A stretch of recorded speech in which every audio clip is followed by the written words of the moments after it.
আওয়ামী লীগের কার্যক্রমের ওপর নিষেধাজ্ঞা শিগগিরই প্রত্যাহারের সম্ভাবনা নেই জানিয়েছেন আইন উপদেষ্টা। দলটি নিষিদ্ধের বিষয়ে সিদ্ধান্ত নেবে জনগণ, বলেছেন ডাক্তার জাহিদ। আওয়ামী লীগ ইস্যুতে প্রধান উপদেষ্টার মন্তব্যে প্রকট হয়েছে সরকারের নড়বড়ে অবস্থান, অভিমত বিশ্লেষকদের। এতে রাজনীতিতে অবিশ্বাস আর বিভেদ সৃষ্টির শঙ্কা। গাজা অভিমুখী নৌবহর ফ্লোটিলার ৮টি নৌযানের গতিরোধ ইসরায়েলি বাহিনীর। গ্রেটা থুনবার্গ সহ কয়েকজন স্বেচ্ছাসেবীকে আটক, তীব্র প্রতিক্রিয়া বিশ্ব নেতাদের। বিসিবি নির্বাচন থেকে সরে দাঁড়ালেন তামিম ইকবাল। খেলার আগে নির্বাচনের ফিক্সিং বন্ধের দাবি। বিএনপির ৪ নেতার ৪ ছেলে সহ আরো ১৫ জনের প্রার্থিতা প্রত্যাহার। দেখছিলেন ক্রাউন সিমেন্ট সংবাদ শিরোনাম, এবারে বিস্তারিত। আওয়ামী লীগের কার্যক্রমের ওপর নিষেধাজ্ঞা শিগগিরই প্রত্যাহারের কোনো সম্ভাবনা নেই জানিয়েছেন আইন উপদেষ্টা ডক্টর আসিফ নজরুল। বুধবার দুপুরে বরিশালে পূজা মণ্ডপ পরিদর্শন শেষে তিনি এই তথ্য জানান। আসিফ নজরুল বলেন, যখন একটা দলের কার্যক্রম নিষিদ্ধ করা হয় তখন বিভিন্ন ধরনের প্রশ্ন ওঠে। অশান্ত পাহাড় প্রসঙ্গে উপদেষ্টা বলেন, পাহাড়কে যারা অশান্ত করবে তাদের বিরুদ্ধে ব্যবস্থা নেবে সরকার। বিদেশি গণমাধ্যমে প্রধান উপদেষ্টার সাক্ষাৎকারের প্রসঙ্গ টেনে আইন উপদেষ্টা আরও বলেন, ফেব্রুয়ারির প্রথমার্ধেই হবে জাতীয় নির্বাচন। আওয়ামী লীগের কার্যক্রম নিষিদ্ধটা উইথড্র হবে এই ধরনের কোনো সম্ভাবনা আমি দেখতে পাচ্ছি না, আমি অন্তত দেখতে পাচ্ছি না। বরং আমি যেটুকু জানি যে আমাদের আন্তর্জাতিক অপরাধ আদালতে যে প্রসিকিউশন টিম আছে সেই টিমের পক্ষ থেকে সংগঠন হিসাবে আওয়ামী লীগের বিচার চাওয়ার একটা পদক্ষেপ বরং নেওয়া হচ্ছে। কাজেই এই নির্বাচনের আগে তো দূরের কথা, অদূর ভবিষ্যতে আমি আমার পর্যবেক্ষণ থেকে যেটুকু বুঝি আর কি, আমার ধারণা আওয়ামী লীগের কার্যক্রম এটা আপনার যে নিষিদ্ধ হয়েছে এটা উইথড্র হওয়ার কোনো সম্ভাবনা নাই। বিএনপির স্থায়ী কমিটির সদস্য ডাক্তার এজেডএম জাহিদ হোসেন বলেছেন, আওয়ামী লীগ নিষিদ্ধের বিষয়ে সিদ্ধান্ত নেবে জনগণ। তার আগে নিঃশর্ত ক্ষমা চাইতে হবে আওয়ামী লীগকে। গণহত্যায় যারা আদেশ দিয়েছে তাদের আইনের আওতায় এনে বিচারের মুখোমুখি করার দাবি জানিয়েছেন বিএনপি নেতারা। রিপোর্ট করছেন সিকান্দার রেমান।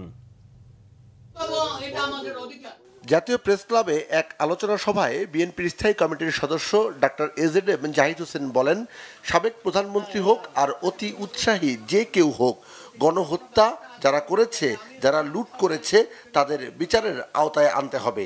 বিচার হলে, অনুশোচনা করলে তাদের বিষয়ে জনগণ সিদ্ধান্ত নেবে।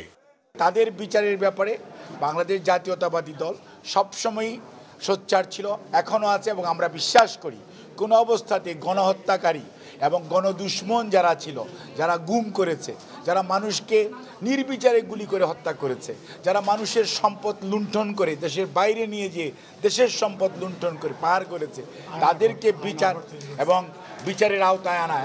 এদিকে শহীদ রাষ্ট্রপতি জিয়াউর রহমানের মাজার প্রাঙ্গণের লেকে মাছের পোনা উন্মুক্ত করেছেন বিএনপির সিনিয়র যুগ্ম মহাসচিব রুহুল কবির রিজভী। নির্বাচন ইস্যুতে প্রধান উপদেষ্টার বক্তব্যের বিষয়ে কথা বলেন তিনি। প্রধান উপদেষ্টার প্রতি শ্রদ্ধা রেখেই বলছি যে আপনার এই কথাটার মধ্যে যে 5 বছর থাকতে বলেছে, 50 বছর থাকতে বলেছে, এইটা তো মানুষ শুনতে চায়নি।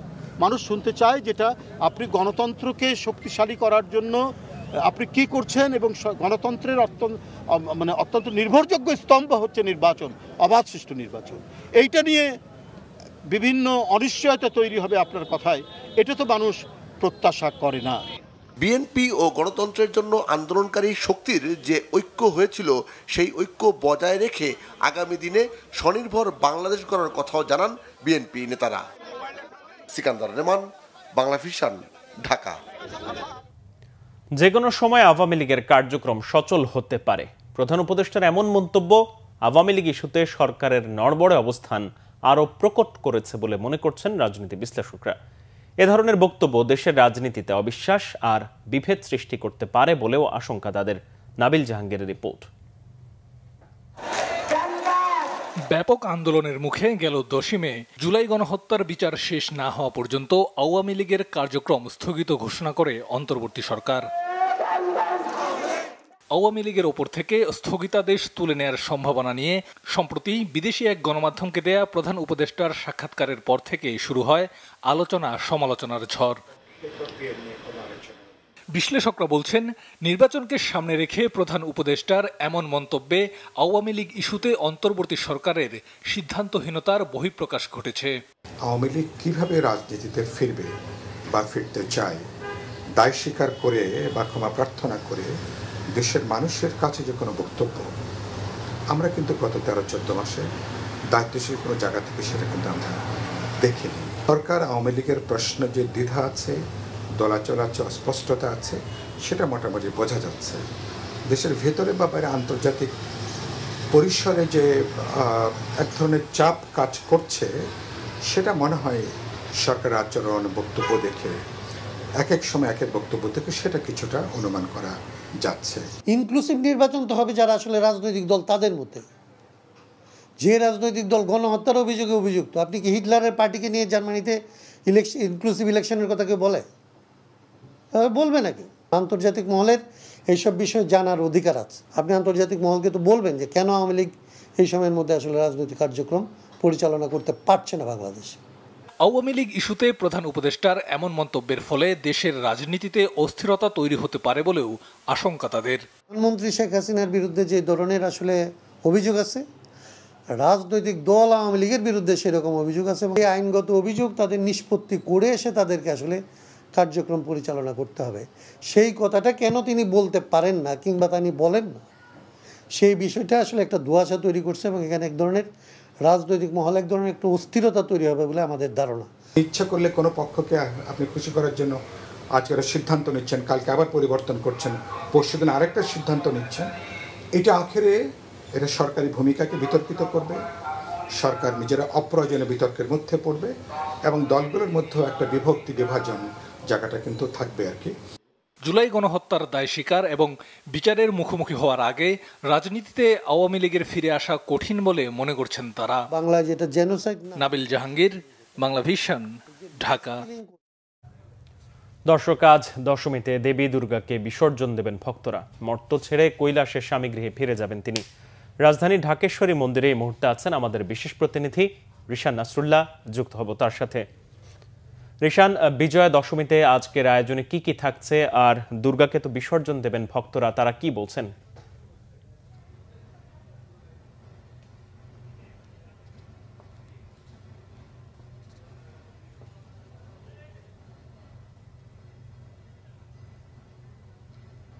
হাসান, হিন্দু ধর্মাবলম্বীদের সবচেয়ে বড় যে ধর্মীয় উৎসব শারদীয় দুর্গোৎসব, সেটি আসলে আজকে শেষ দিন অর্থাৎ বিজয়া দশমীর মাধ্যমে দুর্গা দেবী, হিন্দু ধর্মাবলম্বী দেবী দুর্গাকে বিদায় জানানোর মধ্যে দিয়ে আজকে আসলে শেষ হবে এই হিন্দু ধর্মাবলম্বীর সবচেয়ে বড় উৎসব। সেটি এখন আসলে এই বিজয়া দশমীর যে সকালের যে লগ্ন, সেটি আসলে বিহিত পূজার মধ্য দিয়ে শুরু হয় এই লগ্নটি এবং সকালে বিহিত পূজার পরে আসলে 3টি ধাপে রয়েছে।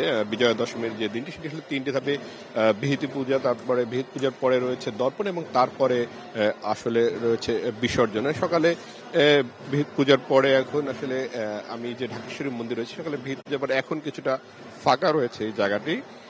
এরপরে শুরু হবে দর্পণ, বিসর্জন। এর মাঝে আরো কিছু বিষয় রয়েছে, যেমন সিঁদুর খেলা সহ আরো বেশ কিছু তাদের নানান সাংস্কৃতিক কিছু পর্বগুলো রয়েছে এই বিজয়া দশমীতে। মূলত আসলে রাবণকে বধ করার মধ্য দিয়ে নবমীর পরে আসলে এই দশমীর যে তিথি সেটি শুরু হয় এবং সেই হিসেবে ঢাকেশ্বরী মন্দির কর্তৃপক্ষ আমাদের যেটি জানিয়েছেন, তারা বিকাল 4টা থেকে এখানে যে বিসর্জনের কার্যক্রম তারা শুরু করবে। 4টার মধ্যেই ঢাকার যে বিভিন্ন জায়গায় যেসব পূজা মণ্ডপ রয়েছে, তাদের সেই পূজা মণ্ডপ থেকে ভক্তরা তাদের দেবীকে নিয়ে এই ঢাকেশ্বরী যাবেন। এখান থেকে একযোগে তারা আসলে বিসর্জনের জন্য যাত্রা শুরু করবেন এবং সেই লক্ষ্যে আসলে ভক্তরা আসছেন সকাল থেকে এবং এখন এই যে পূজার কিছু পর্ব আসলে শুরু হয়েছে এবং এখানে সেই উৎসবটি চলছে। যদিও ভক্তকুলদের আসলে আগমন এখনো ঘটেনি, হয়তো সময় বাড়ার সাথে সাথে তাদের যে লগ্ন রয়েছে, যে সময় রয়েছে, সে সময় অনুযায়ী আসলে ভক্তরা আসতে শুরু করবেন। তবে ঢাকেশ্বরে কিন্তু ঢোল বাদ্য বাজানো শুরু হয়েছে, অর্থাৎ যে পূজার যে প্রাথমিক যে প্রস্তুতি তাদের সেটি কিন্তু শুরু হয়েছে বলা যায়। এবং এই বিসর্জনের মধ্য দিয়ে, অর্থাৎ এখন যেটি বলা হয় যে হিন্দু ধর্মাবলম্বীদের যে এই বিসর্জনের জন্য, অর্থাৎ যে প্রত্যেকটি পূজার মণ্ডপে কিন্তু বিদায়ের সুর শুরু হয়েছে, অর্থাৎ উৎসবের শেষে বিদায়ের সুর চলছে এবং সেই বিসর্জনের মধ্য দিয়ে তারা দেবী দুর্গাকে বিদায় জানাবেন। ঈশান, আপনাকে ধন্যবাদ। এদিকে হিন্দু সম্প্রদায়ের সবচেয়ে বড় ধর্মীয় উৎসব শারদীয় দুর্গাপূজা ও বিজয়া দশমী উপলক্ষে হিন্দু ধর্মের সবাইকে শুভেচ্ছা ও অভিনন্দন জানিয়েছেন বিএনপির ভারপ্রাপ্ত চেয়ারম্যান তারেক রহমান। দলের সিনিয়র যুগ্ম মহাসচিব রুহুল কবির রিজভী স্বাক্ষরিত এক বাণীতে এই তথ্য জানানো হয়। দুর্গাপূজা ও বিজয়া দশমী উপলক্ষে হিন্দু সম্প্রদায়ের মানুষদের সুখ, শান্তি ও কল্যাণ কামনা করেন তারেক রহমান। তিনি বলেন, আবহমান কাল ধরে দেশের বিভিন্ন ধর্মাবলম্বী মানুষ, প্রতিটি গোষ্ঠী, গোত্র, সম্প্রদায় ব্যাপক উৎসাহ উদ্দীপনার সঙ্গে যার যার ধর্ম পালন করে আসছে। এটি বাংলাদেশের ঐতিহ্যগত ধর্মীয়, সামাজিক মূল্যবোধ ও সংস্কৃতির সৌন্দর্য। একজন বাংলাদেশী হিসেবে তারেক রহমান মনে করেন, উৎসবের ভেতর দিয়েই বাংলাদেশের মানুষের পারস্পরিক বন্ধুত্ব, সম্প্রীতি, সৌহার্দ্য ও ভ্রাতৃত্ব প্রকাশ পাচ্ছে। বাংলাদেশের প্রতিটি নাগরিকের নিরাপত্তা বিধান করা রাষ্ট্রের দায়িত্ব। মানব সভ্যতাকে ধ্বংস করে যারা অপশাসন প্রতিষ্ঠা করতে চায় তাদের বিরুদ্ধে সংগ্রাম করা ন্যায়সঙ্গত বলেও উল্লেখ করেন তারেক রহমান। আন্তর্জাতিক প্রসঙ্গ, গাজা অভিমুখী গ্লোবাল সমুদ ফ্লোটিলা বহরের অন্তত 8টি নৌযানের গতিরোধ করে গ্রেটা থুনবার্গ সহ কয়েকজন স্বেচ্ছাসেবীকে আটক করেছে দখলদার ইসরায়েলি বাহিনী। আর এর তীব্র নিন্দা জানিয়েছেন বিশ্ব নেতারা। ইসরায়েলের রাষ্ট্রদূতকে বহিষ্কার করেছে কলম্বিয়া। 1 অক্টোবর রাতে গ্লোবাল সমুদ বহরের অন্তত 45টি নৌযানের মধ্যে অগ্রভাগে থাকা অন্তত 8টিতে হানা দেয় ইসরায়েলি কমান্ডোরা। নৌযানগুলো নিয়ন্ত্রণ নেওয়ার সময় সেগুলো গাজা উপকূল থেকে 70 নটিক্যাল মাইল দূরে ছিল। আটক করা হয় পরিবেশ কর্মী থুনবার্গ সহ অন্য স্বেচ্ছাসেবীদের। ধারণা করা হচ্ছে, গতবারের মতো আটক স্বেচ্ছাসেবীদের ইসরায়েলে নিয়ে নিজ নিজ দেশে পাঠিয়ে দেওয়া হবে। বাধা না পেলে ওই বহর 2 অক্টোবর গাজা উপকূলে পৌঁছানোর কথা ছিল। স্বেচ্ছাসেবীদের ক্ষতি না করার আহ্বান জানিয়ে জাতিসংঘ মহাসচিবের মুখপাত্র স্টেফেন দুজারিক বলেছেন, পরিস্থিতির উপর নজর রাখা হচ্ছে। তুরস্কের ইস্তাম্বুলে যুক্তরাষ্ট্র আর ইসরায়েলের কনসুলেট ভবন ঘেরাও করে বিক্ষোভ মিছিল হয়েছে। ইসরায়েলের বর্বরতার প্রতিবাদে বিক্ষোভ মিছিল হয়েছে তিউনিসের রাজধানী তিউনিসে। একই কারণে বিক্ষোভ মিছিল হয়েছে গ্রিস ও ইতালি সহ ইউরোপের দেশে দেশে। রেললাইন অবরোধ করা হয়েছে জার্মানির বার্লিনে। একে কাপুরুষোচিত ও জলদস্যুতা বলেছেন ভেনেজুয়েলার পররাষ্ট্রমন্ত্রী গিল পেন্টো। তীব্র নিন্দা জানিয়ে ইসরায়েলের সাথে মুক্ত বাণিজ্য চুক্তি প্রত্যাখ্যান করেছেন কলম্বিয়ার প্রেসিডেন্ট গুস্তাভো পেত্রো। ইসরায়েলের রাষ্ট্রদূতকে বহিষ্কারের নির্দেশও দিয়েছেন তিনি। বিসিবি নির্বাচন প্রসঙ্গ, পরিচালক পদে মনোনয়ন প্রত্যাহারের শেষ দিনে গতকাল বড় চমক দিলেন তামিম ইকবাল। সরে দাঁড়ালেন নির্বাচন থেকে। তার সাথে আরো 15 প্রার্থী প্রত্যাহার করে নিয়েছেন নিজেদের নাম। 34 জনের চূড়ান্ত তালিকা প্রকাশ করেছে বিসিবি নির্বাচন কমিশন। মনোনয়নপত্র প্রত্যাহারের পর বাংলাদেশ ক্রিকেটের ফিক্সিং বন্ধ করার আগে নির্বাচনের ফিক্সিং বন্ধ করার কথা বলেছেন তামিম। মানিক মাহমুদের রিপোর্ট। বাংলাদেশ ক্রিকেট বোর্ডের নির্বাচনে নাটকীয়তা। 25 পরিচালকের ভোটার লড়াইয়ে আমিনুল ইসলাম, তামিম ইকবাল সহ ছিলেন আরও হেভিওয়েট প্রার্থী। উত্তাপের রং ছড়িয়েছিল বিসিবি প্রাঙ্গণে। তবে সময়ের সাথে প্রতিদ্বন্দ্বীর বদলে সমঝোতার দিকে যেতে থাকে নির্বাচনের গতিপথ। অবশেষে তা রূপ নেয় নাটকীয়তায়। মঙ্গলবার বিতর্কিত 15 ক্লাবের কাউন্সিলরশিপে হাইকোর্টের স্থগিতাদেশের পরে গুঞ্জন ওঠে প্রার্থিতা প্রত্যাহার করতে পারেন তামিম। অবশেষে সত্যি হলো তাই। নির্বাচন ফিক্সিংয়ের অভিযোগে সরে দাঁড়ান বাংলাদেশ দলের সাবেক অধিনায়ক তামিম ইকবাল খান। বুধবার সকালেই নাম প্রত্যাহার করে নেন তিনি। আমরা উইথড্র করেছি, আর এটা উইথড্র করার রিজনটা খুবই ক্লিয়ার। ইলেকশনটা কোন দিকে যাচ্ছে বা কিভাবে হচ্ছে এই জিনিস নিয়ে আপনারা সবাই এখন ক্লিয়ার। যখন যেমন মনে হচ্ছে, যখন যা মনে হচ্ছে তখন তা করা হচ্ছে। এটা হলো আমাদের একটা ওয়ে অফ প্রোটেস্ট, যে এখান থেকে এসে যে এই নোংরামির পার্ট আমরা থাকতে পারবো না। আগে ইলেকশনের ফিক্সিং বন্ধ করেন, পরে ক্রিকেটের ফিক্সিং বন্ধ করার চিন্তাটা করি। কারা কারা কোন ধরনের ইনভলভমেন্ট এখানে রেখেছেন, কী ধরনের ইন্টারফারেন্স হয়েছে। তামিমের পর বিএনপির 3 নেতা মির্জা আব্বাসের ছেলে মির্জা ইয়াসির আব্বাস, আমির খুসরো মাহমুদের ছেলে ইসরাফিল খসরু ও সালাউদ্দিন আহমেদের ছেলে সাইদ ইব্রাহিম, আর তাদের সাথে রফিকুল ইসলাম বাবু, বোরহানুল পাপ্পু, মাসুদুজ্জামান আসিফ রব্বানী, সাব্বির আহমেদ রুবেল, মীর হেলাল ও সিরাজউদ্দিন মোহাম্মদ আলমগীররা নির্বাচন বয়কট করেন। সমঝোতা হয় ফেয়ারনেসের ভিত্তিতে, যৌক্তিকতার ভিত্তিতে এবং এখানে সমতার ভিত্তিতে। ঠিক আছে, একটা অসম যখন একটা পজিশন থাকে, যখন লেভেল প্লেইং ফিল্ড থাকে না তখন সমঝোতার কোনো প্রশ্ন আসে না। এখন পুরো জিনিসটাই প্রভাবিত। ইসি গঠিত হওয়ার পরে তারপরে আর কারো কোনো হস্তক্ষেপের সুযোগ নেই। ইসি যে সিদ্ধান্ত নেবে সেটাই। কিন্তু এখানে কি ইসি এই সিদ্ধান্ত নিয়েছে যে 15টি ক্লাব বাদ, তাদের ভোটাধিকার দিতে পারবে না। আমরা এটা থেকে সরে এসেছি বিভিন্ন কারণে। এটার অন্যতম কারণ ক্লাবগুলির প্রতি যে অবিচার করা হয়েছে সেটার জন্য। প্রপার ইলেকশন হওয়ার চান্সেস খুবই কম আমার মনে হলো। এভাবে যদি হয় তাহলে আসলে আমার যে ভ্যালুটা সেখানে কমে যাচ্ছে। এটাকে কোনো রকম অন্যদিকে কেউ যে ভাই নোংরামি বলে নিয়ে বলে, আমি যেখান থেকে ফেরত আসছি এরপর দেখার কিছু নাই। 50 প্রার্থীর মধ্যে 16 জন নাম প্রত্যাহার করায় পরিচালক পদের প্রার্থী এখন 34 জন। এতে সাবেক ক্রিকেটার ও গায়ক আসিফ আকবর, সাবেক নির্বাচক আব্দুর রাজ্জাক সহ কয়েকজনের বিনা প্রতিদ্বন্দ্বিতায় নির্বাচিত হওয়া নিশ্চিত হয়েছে। 16টায় আবেদন জমা পড়েছে প্রত্যাহারের জন্য, আর 16টায় আমরা নিয়েছি। টোটাল প্রার্থী ছিল 50 জনকে 16টা বাদ দিলে এখন আমাদের 34টা। ব্যক্তিগত কারণ স্বেচ্ছায় নিজে সজ্ঞানে উনি ওইখানে সব প্রত্যেকটা কারণ উল্লেখ আছে আমাদের আবেদনপত্র আমাদের সংরক্ষিত আছে। আসলে এটা কি ভায়োলেশন অফ কোর্ট হয় কিনা, কারণ আদালত আদেশ দিয়েছে, তার বিরুদ্ধে চ্যালেঞ্জ করে আপনারা চলে গেলেন, যেটা হচ্ছে আপনি হাইকোর্টের আদেশের এগেনস্টে আপনি ক্ষুব্ধ হয়ে আপনি সুপ্রিম কোর্টে আপনি কিন্তু আপিল বিভাগে কিন্তু আপিল করতে পারতেন। সেখানে আপিল বিভাগের চেম্বার জজ একটা আদেশ দিত, সেই আদেশটা আপনাদের পক্ষে যেতেও পারতো, কিন্তু আপনি সেই পর্যন্ত অপেক্ষা না করে এই জায়গাটা চলে যাওয়া এটা ঠিক না। আর জেলা বিভাগ থেকে যে আপনার যে কাউন্সিলররা আসবে সেটা কিন্তু মামলা চলমান। আপিল বিভাগের শুনানি হওয়ার কথা 5ই অক্টোবর, অর্থাৎ কিন্তু একটা সুযোগ ছিল, কিন্তু যদি ওই আপিল বিভাগের শুনানিতে যদি আপনার ওই প্রথম যে 53 জন কাউন্সিলর যারা, তাদের কিন্তু আবার কাউন্সিলরশিপ ফিরে পাওয়ার কথা, তাহলে কিন্তু নির্বাচনের উপরে আপনি আদালত থেকেই কিন্তু নির্বাচনের উপর স্থগিতাদেশ আনতে পারতো বা নির্বাচনটাকে আরও পিছিয়ে নিতে পারতো। আগামী 6 অক্টোবর পরিচালনা পর্ষদের নির্বাচন শেষে 25 পরিচালকের ভোটে হবে বিসিবি সভাপতি নির্বাচন। মানিক মাহমুদ, বাংলা ভিশন, ঢাকা। খাগড়াছড়িতে স্কুল ছাত্রী ধর্ষণের অভিযোগে সহিংসতা ছড়ালেও মেডিকেল রিপোর্টে মেলেনি ধর্ষণের কোনো আলামত। 10টি সূচকের সবকটির রেজাল্ট এসেছে নরমাল। এদিকে মঙ্গলবার রাত থেকে সড়ক অবরোধ স্থগিত করায় স্বাভাবিক হতে শুরু করেছে জীবনযাত্রা। সড়কে চলছে দূরপাল্লা ও অভ্যন্তরীণ যানবাহন। খাগড়াছড়ি প্রতিনিধি HM প্রফুল্লের তথ্য ও টিটু দেবনাথের ছবিতে ডেস্ক রিপোর্ট। খাগড়াছড়িতে কথিত ধর্ষণের ঘটনার প্রতিবাদে যুগ্ম ছাত্র জনতার ব্যানারে আন্দোলন ও সহিংসতায় নিহত হন 3 পাহাড়ি। সেনাবাহিনী ও পুলিশ সহ আহত হন অন্তত অর্ধশতাধিক মানুষ। দিন যাওয়ার সাথে সাথে ফুটে উঠতে শুরু করেছে সহিংসতার চিত্র। জেলা সদরের স্বনির্ভর মহাজনপাড়া ও গুইমারা সহ অর্ধশতাধিক দোকানে চালানো হয়েছে ভাঙচুর, বাড়িঘরে দেয়া হয়েছে আগুন। শনিবার পাহাড়ি সন্ত্রাসীরা শনিবার বাজার আমাদের হিন্দু এবং মুসলিমদের 13টা দোকান লুটপাট করে নিয়ে গেছে। আমরা একদম নিঃস্ব হয়ে গেছি। এত উগ্রবাদী, এত সন্ত্রাসী ওরা, আমরা কখনো কল্পনা করতে পারি না যে এরা আমাদের এই দোকানগুলো এভাবে ভাঙচুর করে। ঘর বাড়ি সব পুড়ে গেছে, মানে সবকিছু, শুধু একটা কাপড় নিয়ে বেরিয়েছি আর বাচ্চা দুটা নিয়ে বেরিয়েছে, আর কিছু নাই। যে সম্পদগুলো নষ্ট হয়ে গেছে এই সম্পদগুলো কে দেবে আমাদেরকে?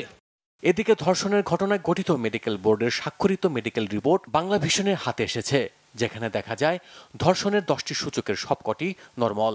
তবে এ বিষয়ে ক্যামেরার সামনে কথা বলতে রাজি হননি সিভিল সার্জন ডাক্তার মোহাম্মদ সাবের। অন্যদিকে অনির্দিষ্টকালের জন্য ঢাকা সড়ক অবরোধ আগামী 5 অক্টোবর পর্যন্ত স্থগিত করায় স্বাভাবিক হতে শুরু করেছে ব্যবসা বাণিজ্য সহ সড়কের যান চলাচল। একটা দোকানদারের 1 লক্ষ টাকা লস হয়েছে, 50,000 টাকা লস হয়েছে। বিশেষ করে আমার নিজেরই লস হয়েছে লাখানিক টাকার মতো। খুব ভালো লাগতেছে হরতাল ছাড়ার জন্য। মহালছড়ি থেকে খাগড়াছড়িতে আসছি, খাগড়াছড়ি থেকে দিঘিনালা যাব। কথিত ধর্ষণ ও মিথ্যা ইস্যুতে সহিংসতা ছড়ানোর সঠিক তদন্তের মাধ্যমে অপরাধীদের আইনের আওতায় আনার দাবি জানিয়েছেন জনপ্রতিনিধি ও বাঙালিদের আঞ্চলিক সংগঠনগুলো। একটা মিথ্যা ইয়ের উপরে দাঁড়িয়ে 3 লোকের প্রাণ গেল এবং অনেক লোক হাসপাতালে আছে এবং অনেক ব্যবসায়িক ভাইয়েরা আপনার সর্বশান্ত হয়েছে। পাহাড়ে এই একটি সশস্ত্র গ্রুপ আছে ইউপিডিএফ, যারা সবসময় পাহাড়টাকে অশান্ত করার জন্য বিভিন্ন ইস্যু তৈরি করে। এদিকে গুইমারায় সহিংসতায় জেলা প্রশাসনের গঠিত তদন্ত কমিটিকে প্রত্যাখ্যান করেছে ইউপিডিএফ প্রসিত গ্রুপ। তবে প্রশাসন জানিয়েছে পাহাড়ি ও বাঙালিদের মধ্যে বিশ্বাস ও আস্থা ফিরিয়ে আনতে সুরক্ষা কমিটি গঠন করা হয়েছে। গতকালকে রাত 11টা থেকে অবরোধ প্রত্যাহার করা হয়েছে, যানবাহন চলাচল শুরু হয়েছে। আশা করি আমরা আজকের পরেই 140 ব্যাপারে সিদ্ধান্ত নিতে পারবো। সবাইকে আইনের প্রতি শ্রদ্ধাশীল হওয়ার আহ্বান জানিয়েছেন খাগড়াছড়ি রিজন কমান্ডার। ভয়ের কোনো কারণ নেই, কারণ সবকিছু প্রমাণ সাপেক্ষে হয়। তো প্রমাণের মাধ্যমেই আমাদের বিজ্ঞ আদালত ডিসিশন দিয়ে দিবে, তারপরে এখানে পুলিশ প্রশাসন আছে, তারা তাদের ডিসিশন দিয়ে দিবে। তো এটা নিয়ে হওয়ার কিছু নেই, চিন্তা করার কিছু নেই। আমরা আইনের প্রতি শ্রদ্ধাশীল হতে হবে। পাহাড়ের সাম্প্রদায়িক সম্প্রীতি অক্ষুণ্ণ রাখতে সশস্ত্র আঞ্চলিক সংগঠনগুলোর বিরুদ্ধে সাঁড়াশি অভিযান ও অবৈধ অস্ত্র উদ্ধারের দাবি জানিয়েছেন স্থানীয়রা। Bangla vision news desk. গেল 21 মাসে দেশের অভ্যন্তরে 18টি ভূকম্পন অনুভূত হওয়ায় বেশ ঝুঁকিতে বাংলাদেশ। বিশেষজ্ঞদের আশঙ্কা 7 মাত্রার ওপরে কম্পন হলেই ধ্বংসস্তূপে পরিণত হবে রাজধানী ঢাকা। বিপর্যয় এড়াতে নিয়ম মেনে ভবন নির্মাণের পাশাপাশি এখন থেকেই ঝুঁকিপূর্ণ ভবনগুলোর তালিকা করে অপসারণের জন্য সরকারকে কঠোর হওয়ার পরামর্শ তাদের। একই সাথে মানুষের মধ্যে সচেতনতা বাড়ানোরও তাগিদ দিয়েছেন। শুভ মাহফুজের রিপোর্ট। দীর্ঘদিন ধরেই ভূমিকম্পের উচ্চ ঝুঁকিতে বাংলাদেশ। প্রতি বছরই পার্শ্ববর্তী দেশগুলোতে একাধিক ভূমিকম্প সংঘটিত হয়, যেগুলোর কম্পন অনুভূত হয় ঢাকা সহ দেশের বিভিন্ন এলাকায়। তবে সম্প্রতি বেশ কিছু ভূমিকম্প হয়েছে যার উৎপত্তিস্থল দেশের অভ্যন্তরেই। আবহাওয়া অধিদপ্তরের ভূমিকম্প পর্যবেক্ষণ কেন্দ্রের তথ্য অনুযায়ী 2024 সালের জানুয়ারি থেকে 2025 সালের সেপ্টেম্বর পর্যন্ত দেশে 126টি ভূমিকম্প অনুভূত হয়েছে। এর মধ্যে 18টি ভূমিকম্পের উৎপত্তিস্থল দেশের অভ্যন্তরেই। রাজধানীতে নিয়মনীতির তোয়াক্কা না করে নির্মাণ করা হয়েছে অসংখ্য ভবন। বিশেষজ্ঞরা বলছেন 7 মাত্রার উপরে ভূমিকম্প হলে রাজধানী ঢাকা পরিণত হতে পারে ধ্বংসস্তূপে। যদি ভূমিকম্প হয় তাহলে বাংলাদেশের সবচেয়ে বেশি ক্ষয়ক্ষতি হবে অন্যান্য দেশের তুলনায়। কারণ হচ্ছে এখানে যে আমাদের বিল্ডিং, এখানে যে মানুষের ডেনসিটি, এখানে যে রাস্তাঘাট, ইনফ্রাস্ট্রাকচার, এই সব কিছু বিবেচনায় ক্ষয়ক্ষতি বেশি হবে। যেমন 7 ম্যাগনিটিউডের 7.8 ম্যাগনিটিউডের আর্থকোয়েক হলো নেপালে। এই আর্থকোয়েকে কিন্তু দেখেন 7.8-এ নেপালে প্রায় 8,000 লোক মারা গেছে। কিন্তু বাংলাদেশে যদি এরকম একটা আর্থকোয়েক হয় আরো অনেক বেশি লোক মারা যাবে। এনফোর্সমেন্ট অফ বিল্ডিং কোড, ইমারত নির্মাণ বিধিমালা, এগুলো রাজুক একদমই প্রতিপালন করেনি এবং রাজুক নিজেও বলছে যে তার 70 থেকে 80% ভবনের বিভিন্ন ধরনের ভায়োলেশন আছে। এবং এই যে চোখের সামনে প্ল্যাটফর্ম জোনগুলো ভরাট হয়ে গেল, সেখানে শয়ে ভবন তৈরি হলো, যে ভবনগুলো কোনোটা 10 তলা 12 তলা, বসিলার মতো এলাকাতে বেড়িবাঁধের ওপারে গিয়ে একটা পুরো নগর তৈরি হলো, রাজুক সেটা দেখতে পারলো না বা রাষ্ট্র দেখতে পারলো না। তাহলে সেসব এলাকাতে তো মারাত্মক ভূমিকম্পের ঝুঁকিগুলো রয়েই গেছে। ভূমিকম্প প্রতিরোধে ঝুঁকিপূর্ণ ভবনগুলো অপসারণে সরকারের কার্যকর পদক্ষেপের পাশাপাশি মানুষকে সচেতন করার পরামর্শ বিশেষজ্ঞদের। একই সাথে বিল্ডিং কোড মেনে ভূমিকম্প প্রতিরোধী ভবন তৈরির পরামর্শ দিয়েছেন নগর পরিকল্পনাবিদরা। ঢাকা শহরের ক্ষেত্রে আমরা বিল্ডিং কোডে এখন যেটা আছে এটা 7 থেকে 7.5 মিনিটের আর্থকোয়েকের রেজিস্ট্যান্স, একটা শেকিং। এই লেভেলের ভূমিকম্প হলে এই শেকিংটা হবে। কারণ আগের বিল্ডিংগুলো যেগুলো ইম্পর্টেন্ট বিল্ডিং, এগুলো যদি আমি ওইভাবে রেট্রোফিট বলা হয় স্ট্রেংথেন করি, অথবা যেগুলো একের পুরাতন বিল্ডিংগুলো ভেঙে ফেলে আবার নতুন করে যদি এইভাবে ডিজাইন করে বিল্ডিং করি, তাহলে ক্ষয়ক্ষতি কমে যাবে। এটা একটা। আর একটু মানুষকে সচেতন করতে হবে। স্ট্রাকচারালি সেফ ভবন নির্মাণ করা, কারণ হাউজিংগুলো থেকে শর্টেজ আছে, তাহলে এই ব্যালেন্সে যেতে হবে। আর এখন থেকে যে কোনো নতুন ভবন তৈরি করার ক্ষেত্রে বিল্ডিং কোডগুলো দরকার। আবার যদি ভূমিকম্প হয় তাহলে মানুষকে উদ্ধার করার জন্য তো ওপেন স্পেস লাগবে। তো ঢাকা শহর ওপেন স্পেস তো নষ্ট হয়ে গেছে, দখল করে ফেলা হয়েছে। তাহলে ওপেন স্পেসগুলোকে রিস্টোর করা এবং ক্ষেত্র বিশেষে প্রয়োজন হলে আমাদের এলাকা ভিত্তিক ইভাকুয়েশন স্পট হিসেবে আমাদের কিছু কিছু খেলার মাঠ, পার্ক তৈরি করা দরকার, যেটা ভূমিকম্পের সময় আমাদের আশ্রয়স্থল হিসেবে কাজ করবে। ডোবা বা জলাশয় ভরাট করে বহুতল ভবন নির্মাণ না করার পরামর্শ বিশেষজ্ঞদের। শুভ মাহফুজ, বাংলা ভিশন, ঢাকা। সরকারের খরচ নির্বাহের অর্থ বিল পাশ না হওয়ায় আবারও শাটডাউনের কবলে পড়ল যুক্তরাষ্ট্র।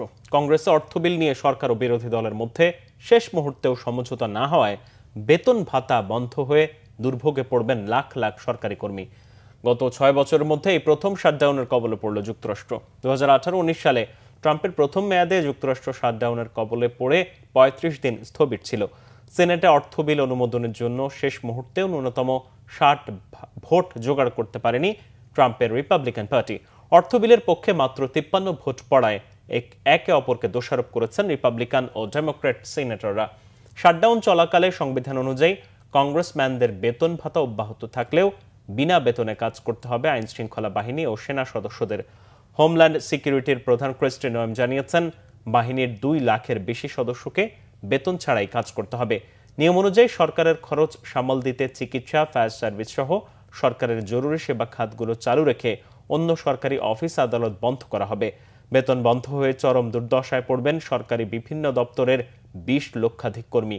আংশিক বন্ধ হতে পারে কেন্দ্রীয় সংস্থাগুলোর স্বাভাবিক কার্যক্রম, বন্ধ হবে পার্ক ও বিনোদন কেন্দ্রের কার্যক্রমও। সংবাদ শেষ করব ক্রাউন সিমেন্ট শিরোনামগুলো আরো একবার জানিয়ে। আওয়ামী লীগের কার্যক্রমের উপর নিষেধাজ্ঞা শিগগিরই প্রত্যাহারের সম্ভাবনা নেই জানিয়েছেন আইন উপদেষ্টা। দলটি নিষিদ্ধের বিষয়ে সিদ্ধান্ত নেবে জনগণ, বলেছেন ডাক্তার জাহিদ। আওয়ামী লীগ ইস্যুতে প্রধান উপদেষ্টার মন্তব্যে প্রকট হয়েছে সরকারের নড়বড়ে অবস্থান অভিমত বিশ্লেষকদের। এতে রাজনীতিতে অবিশ্বাস আর বিভেদ সৃষ্টির শঙ্কা। গাজা অভিমুখী নৌবহর ফ্লোটিলার 8টি নৌযানের গতিরোধ ইসরায়েলি বাহিনীর। গ্রেটা থুনবার্গ সহ কয়েকজন স্বেচ্ছাসেবীকে আটক, তীব্র প্রতিক্রিয়া বিশ্ব নেতাদের। বিসিবি নির্বাচন থেকে সরে দাঁড়ালেন তামিম ইকবাল। খেলার আগে নির্বাচনের ফিক্সিং বন্ধের দাবি। বিএনপির 4 নেতার 4 ছেলে সহ আরো 15 জনের প্রার্থিতা প্রত্যাহার।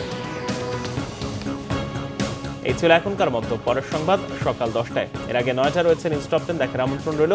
এছাড়া বাংলাদেশের সংবাদ ও সংবাদ সংশ্লিষ্ট অনুষ্ঠান দেখতে ভিজিট করুন www.bbnews24.com ও facebook.com/bangladeshinews এবং সাবস্ক্রাইব করুন youtube.com/bangladeshinews। ধন্যবাদ।